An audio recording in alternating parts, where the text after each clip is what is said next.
श्रीमद् भगवद गीता में श्री कृष्ण ने प्राणियों में समानता की शिक्षा दी है। आज बंटे हुए समाज में गीता की उपादेयता और भी बढ़ जाती है। श्रीमद् भगवद गीता के 15वें अध्याय में कृष्ण कहते हैं, इस संसार में सारे जीव मेरे अंश हैं।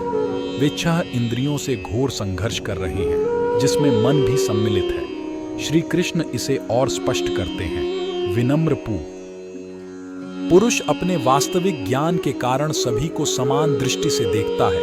अर्थात जब हम किसी भी भूखे की भूख मिटाते हैं तो भगवान की भूख मिटाते हैं। प्रत्येक प्राणी में ईश्वर है, फिर भेद कैसा? किसी भी जीव को प्रताड़ित करना, कष्ट देना ईश्वर को कष्ट पहुंचाना है।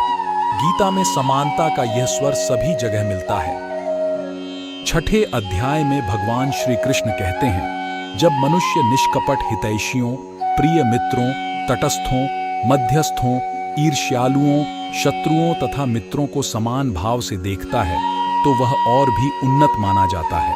स्पष्ट है कि हमारे सांसारिक संबंध कैसे भी हों, पर हमारे व्यवहार में समानता का भाव होना चाहिए।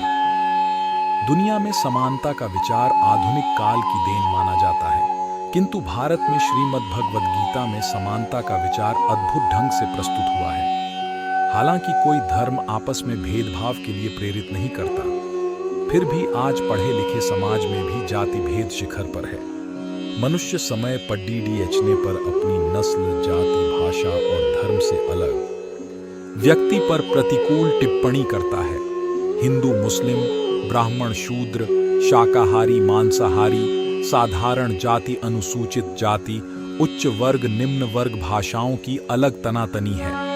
धर्म के नाम पर आज समाज भंटा हुआ है। एक जाति के लोग दूसरी जाति से भेदभाव रखते हैं। उन्हें लगता है कि सिर्फ उनके धर्म, संप्रदाय, समाज का व्यक्ति ही उनका हित कर सकता है। यह सोच बिल्कुल गलत है और इसी विभेद का लाभ उठाया जाता है। बंटे हुए समाज को और बांटने का प्रबंध किया जाता है। धर्म को लेकर अक्सर लोगों में वाद विवाद होता रहता है। इसी का नतीजा है कि हम एक बार फिर से उस दौराहे पर खड़े हैं जहां देश में आध्यात्मिकता की एक लहर की अनिवार्यता महसूस होने लगी है। आध्यात्मिकता की लहर का मतलब है एकता की भावना। कुछ ऐसा हो कि हर कोई दूसरों से ऐक्य महसूस करने लगे। अध्यात्म के प्रभाव में ऐसा होना कोई मुश्किल नहीं है। स्वामी विवेकानंद ने कहा है, सभी धर्मों का गंतव्य स्थान एक है।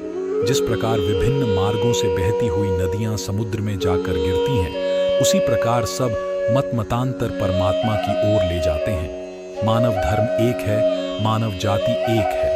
हमारी पवित्र पुस्तकें कुरान, गीता, रामायण या बाइबल में इंसानियत की सीख दी गई है। फिर इस अमूल्य सीख से बेखबर हमारे धर्माधिकारी तक विवादास्पद बयान दे देते हैं, जिसका ज्यादा नुकसान मासूम आवाम को होता है।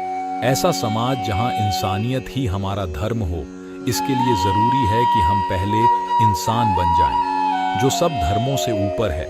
आज स्थिति इसके विपरीत है। सबसे बुद्धिमान कहा जाने वाला मनुष्य ही आज शांति के चमन को भेदभाव की दूषित मानसिकता से नष्ट कर रहा है। यह हमारे अज्ञानता में जीने का सबूत